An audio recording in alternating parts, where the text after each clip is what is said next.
For the balance positioning exercises, we start inside a door frame so that we can use our hands to support and touch as needed. We're always going to keep a slight bend in the knees. To make this exercise harder, we're not going to have a straight leg and stork it, which changes which muscles you're actively using and how you're keeping your balance. So always keep a slight bend in the knee for the balance exercises. The easiest position we have is with 2 feet apart.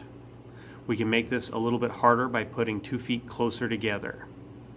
So now we've narrowed our base stance, which makes us a little bit less stable. From here, we can pull 1 foot 6 inches backwards, which will make it a little bit harder yet. Once we've mastered this position, we can put 1 foot straight behind the other, like we're on a tightrope.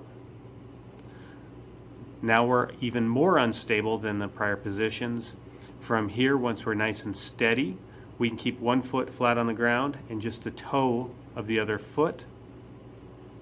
If we're unstable in this position, we can move the back foot out to the side a few inches, but keeping it on the toe for a little bit more stability. And as we get better and better, move that back foot towards that center line once again. From this position, the next step is on just 1 foot. So our single leg balance position, where we're trying to keep steady and balanced, not have a rock and a roll or grab onto the door frame too much, but use the door frame for support and steadiness as needed. So once again, in review, we have 2 feet apart, 2 feet together, 1 foot 6 inches backwards, on a tightrope with 1 foot straight behind the other, to on 1 foot with a toe down, and finally on 1 foot.